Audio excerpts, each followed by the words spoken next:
Welcome to PocketGreen, the podcast exploring sustainable projects in Vietnam. We will meet with actors of change in agriculture, waste management, and education to understand how and why they do things differently, and how we can join them to reduce our ecological footprint. Today I will meet with Léonie from Bees4Life, who's launched several projects in Dalat over the last 2 years around organic farming and beekeeping. Hi Léonie. Hi, hello. Can you introduce yourself a little bit? Yes. I'm Leonie. I'm from Germany and in Vietnam since 2 years now. And yeah, that's about it. I founded Bees4Life also 2 years ago, basically when I came to Vietnam.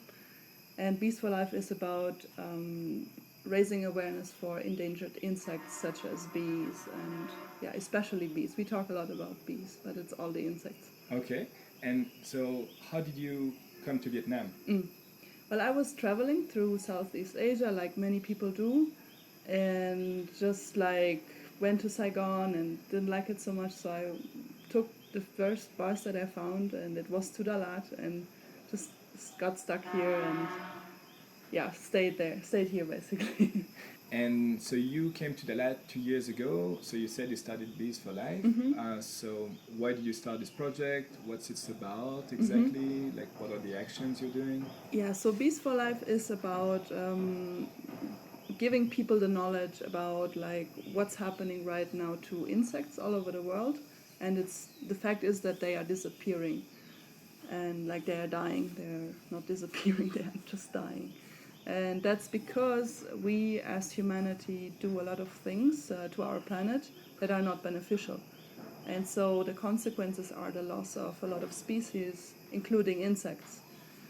And we do raise awareness about this topic, and we also explain where is the problem and where are the solutions. So it's not just pointing the finger, but also finding solutions to actually solve this problem. So it's kind of a educational project. It's education, it's raising awareness, it's bringing people together, connecting them back to nature, and trying to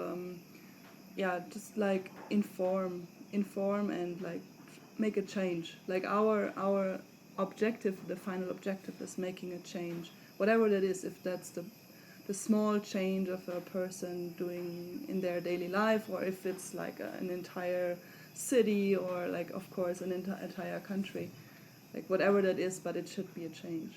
And when you're raising awareness, are you targeting, farmers, politics, random citizens?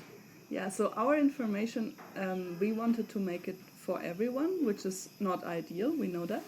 But we felt that it's a topic that is important for everyone. It's important for farmers, it's important for politicians, for everyone, every consumer, it's important. So it shouldn't exclude one or the other, in our opinion. So we wrote also the content of the website to make it understandable for farmers, but also for everyday consumers who just buy something, or even for politicians if you want. Okay, so really raising awareness for the entire population about what's happening to the insects, the bees, and why they're disappearing.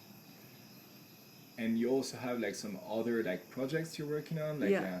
So that's the online part. Online we write content, we write sometimes even stories, how does a bee feel when they spray pesticides or something, or how does a bee feel when they don't find honey sources, nectar sources. So to make it even more understandable from a bee perspective, putting the people back, or putting the people in the shoes of a bee. That's just one example. Then we also write about what are the problems and what are the solutions, such as for example, natural farming, sustainable farming. But this is again the content part and the online part. And then since a year we started to be active also offline, which means we are doing workshops, teaching people how to do sustainable sustainable things. For example, we did beeswax wraps, Okay. which is a little bit difficult to pronounce. So that's these are let's say cloth wraps coated with beeswax, Okay. and you can use them instead of plastic foil, which is also a contributor to the plastic pollution. So if you use plastic foil every day, then it adds up to landfill and everything. Very interesting. So you teach people how to do that. Yes. So we Okay. did that, and we made seed balls, which is basically you make balls out of clay and compost and put seeds inside, and you can basically just throw them wherever you want, and then something will grow there. Okay. Which is cool. If you put like flower seeds inside, then you grow flowers without even a lot of effort, right? Which is actually exactly what happened on my balcony, thanks to you. Okay, good. With the seeds that you gave me the last time. Awesome. That's growing. It is growing. Oh, cool. Yeah, so yeah, that's these are the workshops, and then we do composting workshops. We teach people how to compost in their houses. Getting back to like maybe like the problems and solutions about like the bees, can you explain a little bit what are like the main issues that they are facing, and what are the solutions Okay. we can all implement? Yeah, just saying we have a few more projects later. We'll get back to that. Okay, so the problem is there are many problems actually. So the problem is that there are many problems, not only one. Okay. Because then you have, instead of solving one, you have to solve 6 problems. Okay. So, but the major problem, the most important and the most influential problem is the way we do agriculture today.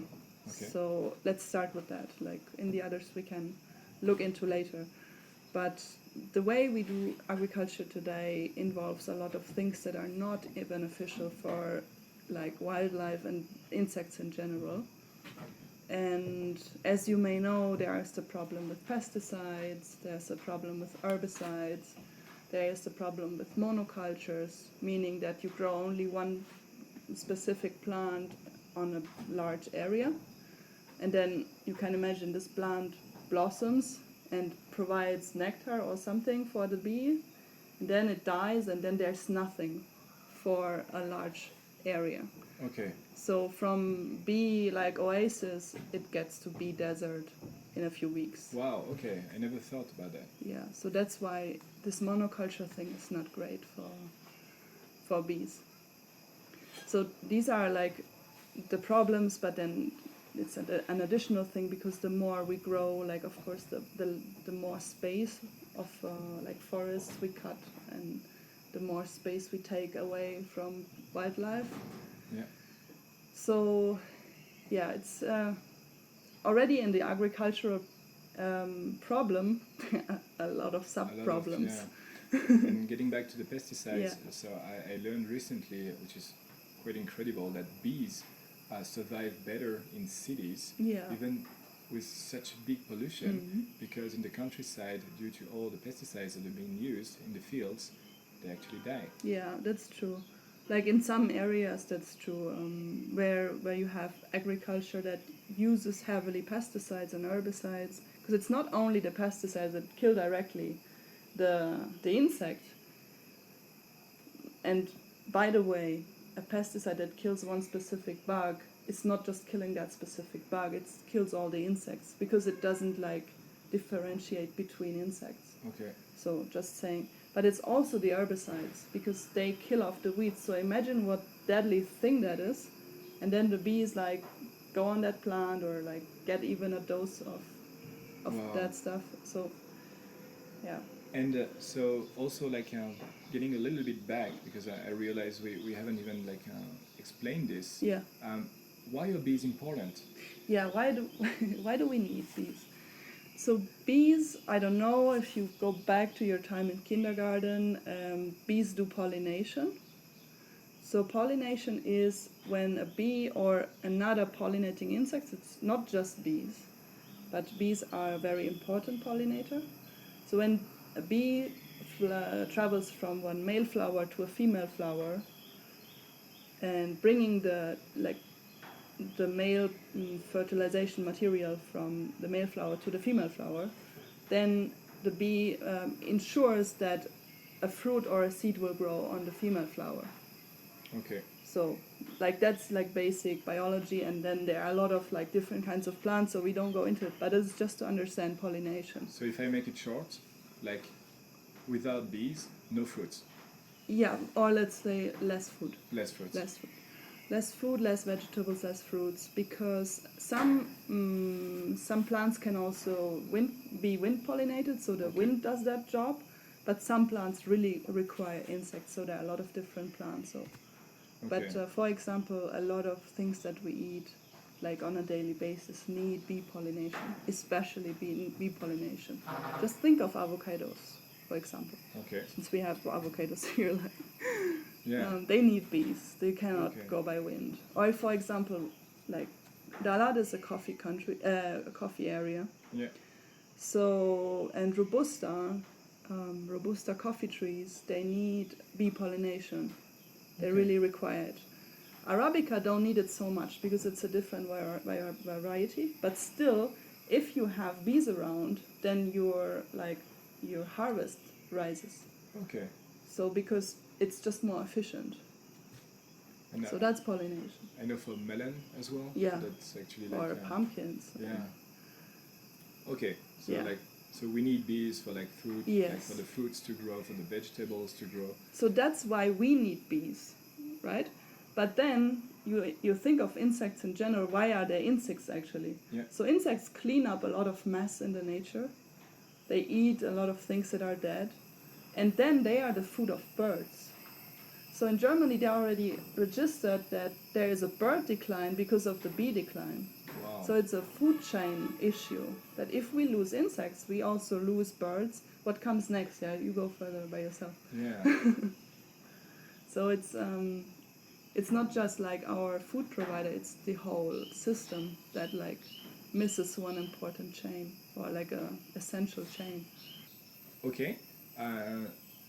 Now getting back to the projects, Yeah. You're also working on. So there's the garden, the composting, and So so we talked a lot about the problems, and then in our projects we want to address the solutions. yeah. Sorry. Yeah. Yeah. So the solution, there are few solutions, especially to the agricultural problem. Like basically, we have to reverse agriculture to what we did before, and maybe enhance it with our technology that we have today. But we cannot continue with this kind of agriculture where we put a lot of chemicals in our soils, like synthetic chemicals for the biologists and physicists. Because they don't like it when you say chemicals, they go like everything is a chemical. Okay. Fair enough. So synthetic chemicals. So when you put a lot of this in your soil, not only you deplete the soil, and then you have nothing left. But there is a fact that, for example, in the US we lost a great percentage of all the topsoil, which is then the one where you grow food with. Yeah. We lost it already, and in about 60 years it's done. We finished it all. No more arable lands. Yeah. So we cannot do that anyway because of the soils. So we have to change, right? So what we can do is we can approach something like more natural style of farming, regenerative farming, sustainable, like in general agriculture, where we bring back diversity in the system. We bring back systems that are self-sustainable, that don't need this external input like our pesticides, herbicides, and these things that then screw up our insect world, right? And also, like, for people to understand, like, maybe to put into in words, like, it's not a matter about just caring about the environment or being eco-friendly. It's a matter of food safety. Yeah, basically, of course, yeah. That's another topic. Like, of course, then if you all eat this food sprayed with pesticides and coming from a plant that has like herbicides at their base to kill off the weeds at their base, then I also doubt if that's healthy. Like, And then we know it's not, like, if you go and see the studies, and then there are people who are like going to trial to sue Monsanto because they have cancer and all that. So And that's the short term. But Yeah. like in the mid run, it's also, as you said, like because the soils, they're not like, you cannot grow food anymore Yeah. because they're completely empty. So then what happens when you have, like, for instance, in a country like Vietnam, like 100 million people to feed, if you cannot grow food anymore? True. And the big like problem solver here is biodiversity, because of course, if you have like a land and there are like 4 different crops, if one fails and one is attacked by bugs, you still have 3. Yeah, So that's also like a safety for you. yeah, And then, of course, if we grow systems more like a forest, then we also store the carbon yeah. inside these trees. Like if we have layers in our field, let's say. I mean, this is all very, let's say, idealistic. Yeah. But then there are farms who practice regenerative farming, and they are profitable. And we describe them on our website. They are there, so we could just have to follow. That's actually like that's perfect transition to what I wanted to ask is if you're just a regular person like myself and want to help and to actually support, like what you can do is basically buy your food from one of those farms, right? And that's not so clear anymore to a lot of people. They Yeah. go to the supermarket and here you go. But there's actually a lot of work behind, and there should be more appreciation of food in general. Because if you appreciate it, then you're also like more eager to pay a little bit more for it, and then give again the space to the organic farmers to thrive and do more. This is actually a conversation I had yesterday with someone about organic and saying, yeah, but it's too expensive, it's for rich people. I say, well, it depends, you know, like when you look back, like, I don't know, 20, 30 years ago, the percentage of like somebody's budget into food was much higher than it is today. And it's because today, like a lot of this money goes to buying like telephones Oh, or yeah. like a lot of like other goods. But if you basically make the choice of like getting healthy food, it's actually like not that expensive. It's Yeah. just you have to make choices. Yeah, that's Like, true. do I change telephone every year or do I buy like better food for myself? Yeah. Or do I buy a car, Yeah, actually, or not? So it's true. That's also what we say when people are like, ma, but all this is so expensive and I can't afford it. And then, well, you better invest in your health and in your future yeah. rather than, yeah, well, buying phones or something like that. Yeah. But sorry, I cut you. So you're helping like people understand where the food is coming from Yeah. with the community garden. Exactly. So, yeah, that's what we did for a year, and then, well, it was in the middle of the city, so we had this like agreement with the owner that we could have it for 1 year for free, but it is a beautiful land, so of course they also have other plans with this land, but for a year this like abandoned place was used as a community garden, and then now it still looks beautiful. So it had like a more than one objective. Like one other objective was also to use an abandoned land which was covered in garbage, because then sometimes it happens here that people, when there's something abandoned, people put their trash there, right? Or the dogs drag trash in there. Okay. So we kept it beautiful for a year, which is then, there's a term for that. It's called external economics, or external benefit. Okay. So if you drive by a road and there is a beautiful garden or a flower, then this is an external benefit to you, so it makes you feel better. Yeah. And yeah, so it also has this concept on the side. Okay, and especially since again it's a community garden, Yeah. so it's like part of like a specific district. So people pass by this land every Yeah. day and they see it beautiful every day, and then they wonder what it's about. Yeah. So they Yeah. go there, they get interested. That's true. So since we were there every Sunday, a lot of neighbors passed, and then they wanted to know, and new ideas spread from there, because then some neighbors came, they were like, hey, we have this strip of land in front of our big building, but now there's just construction waste, but we want to make a garden, can you help us? That's great. Yeah, and then we went there one morning, and together with another group of like young inspired people, we cleaned it up, and then today there is a garden. Wow. So we got this conversation going about gardening, and on top of that we also had like this composting area. Okay. Where people, since it was so in a residential area, people could drop off their food waste there, and we would like first of all take it out of the landfill thing, and then transform this food waste from the neighbors in fertilizer for our garden through like composting. So we also helped like keeping landfills a little bit more clean, let's say.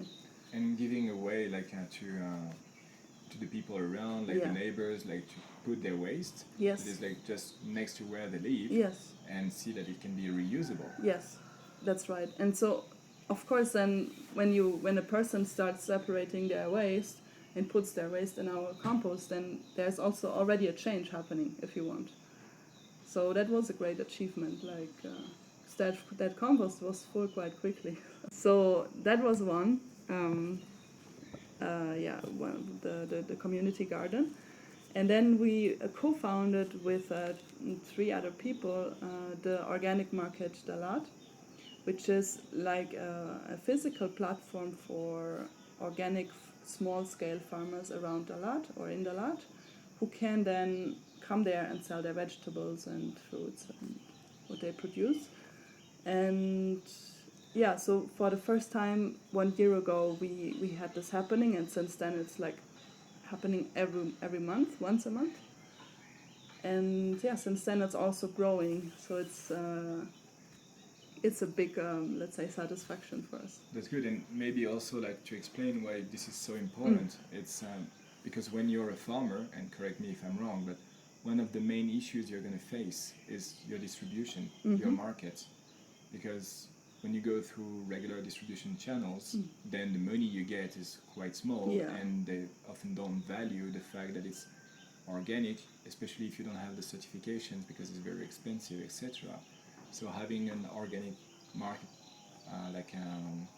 like right at the middle of your locality, your city, or your neighborhood helps you basically like find the sales channel.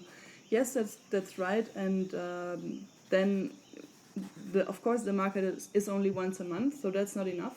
But through the market, these farmers could get to know their customers, and the customers could get to know their farmers. And so now, even during Corona, we couldn't have the market, but these people would order directly from the farmers. So it's also a marketing channel, if you want. Yeah. So it's beneficial for everyone, and it's especially beneficial for this city of Dalat, where it's like the focus of a very important place in Vietnam for agriculture. So we should have obviously an organic market here. Okay. As an example, yeah. Also, Dalat wants to be the green city, so yeah. there should be something like that. Yeah. And another point also, like getting back to the sales channel and the price of like organic food. Of course, if you buy directly to the farmer, it's going to get like much cheaper for you, the end consumer. Yeah, true. So it's not only price-wise better for the farmer, but also better for the consumer, because you cut out a lot of things that cost money. For example, the distributor, 1, 2, 3 in between your food, the transportation that has to be paid in a large distribution, right? Then the marketing, and a lot of things are cut out, and then you can meet at another price.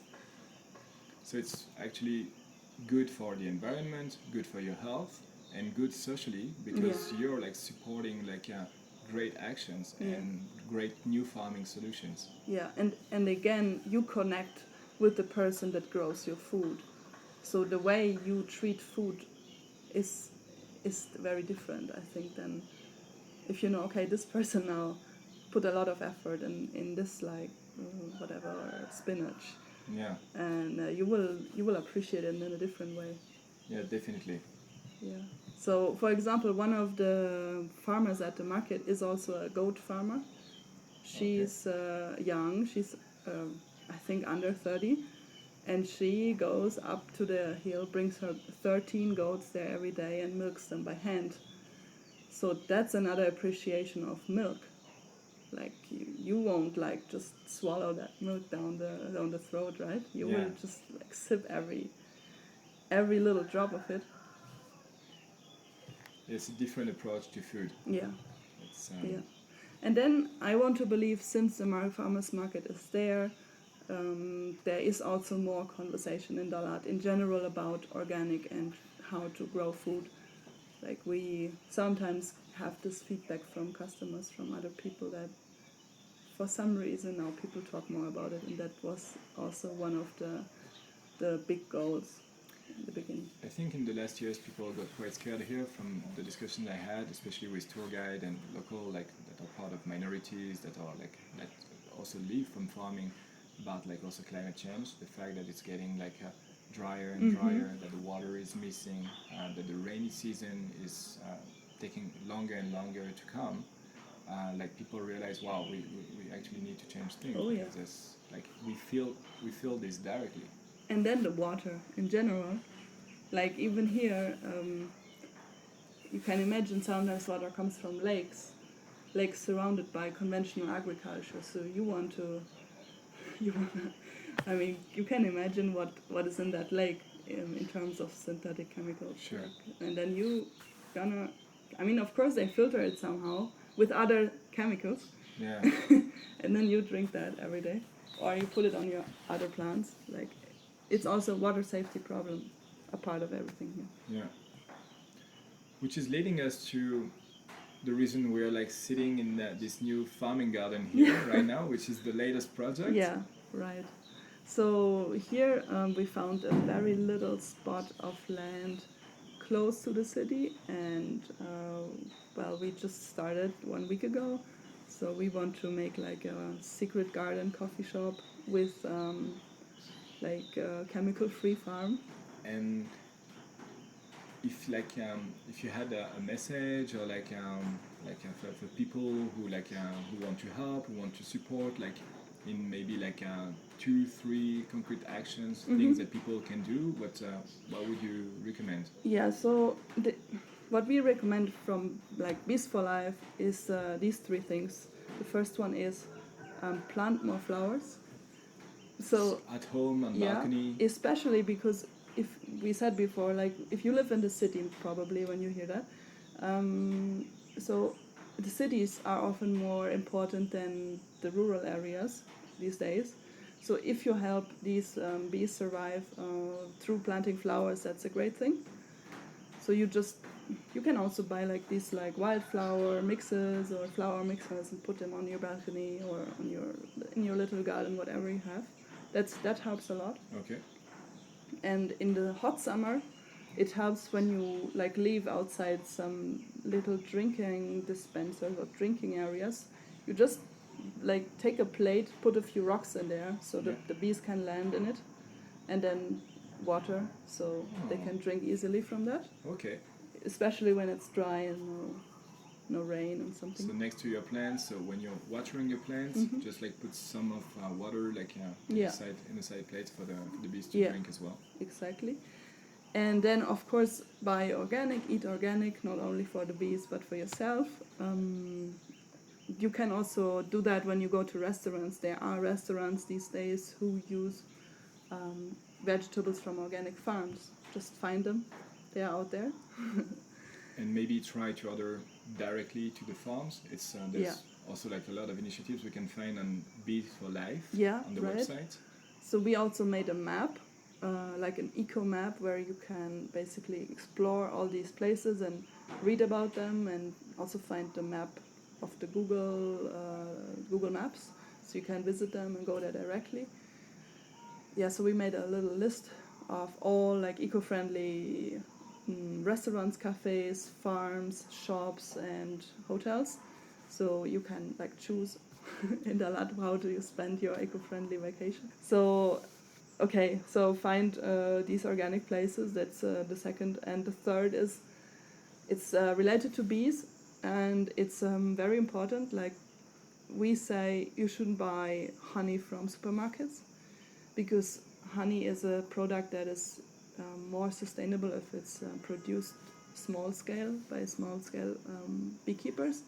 And as usual, like small scale beekeepers cannot like serve a large distribution. So that's like the basics behind, right? Okay. So we know that like from experience, because Jessica, the co-founder of Bees4Life, is from a beekeeper family.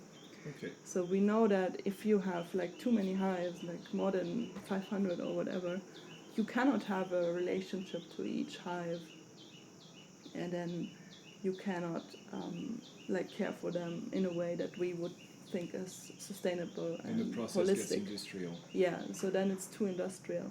So we and in general the honey from supermarkets is also like heavily mixed.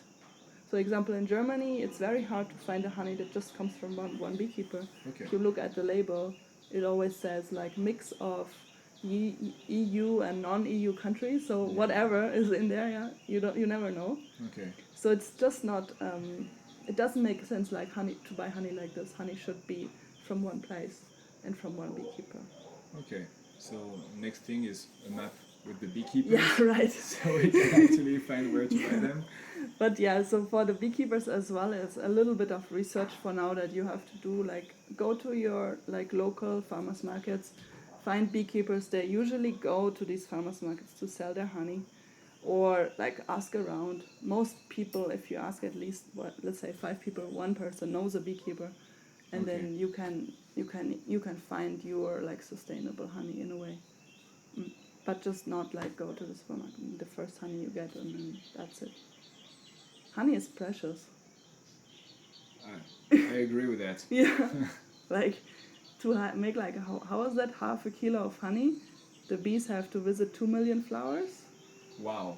or something like that. Like the number is huge. Yeah, so it's not a thing that you should take for granted. Just buy from the supermarket or something. Again, getting back to the appreciation of food. Yeah, appreciation of food. That's I think the clue to a lot of things. Focus more on the quality of food rather than like the amount and the quantity you're gonna get. Yeah, that is also the reason why you should not bake with honey, because honey is so precious, and if you bake with it, so you know, like it's like 200 degrees or something, then all the beneficial properties that honey has, Been taken away. yeah, and they just burn away. So it's just like fructose and glucose that's left. So then you can also just put fructose and glucose. Yeah. So, yeah, right. So don't bake with honey. Just take it in small amounts, and also don't put it in your hot coffee. Don't put it in your hot tea, because again, like everything that's beneficial will dissolve and disappear when it's heated to more than 40 degrees. Okay. So around 40, something like that, and so that's way too, like your coffee is way too hot. So appreciate honey and take it in small amounts. I think that's perfect words for the end of this interview. Thank you so much, Léonie. Yeah, you're welcome. Very welcome. Bye. Okay.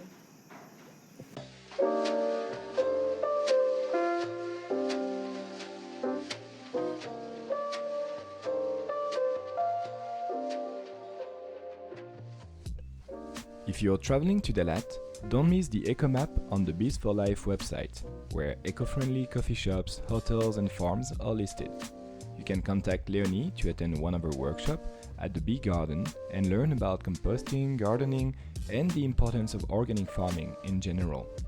Finally, you can support PocketGreen by giving us a 5-star rating on your favorite podcast platform and sharing it with your friends. It will help us connect more people to the ecological initiatives in Vietnam.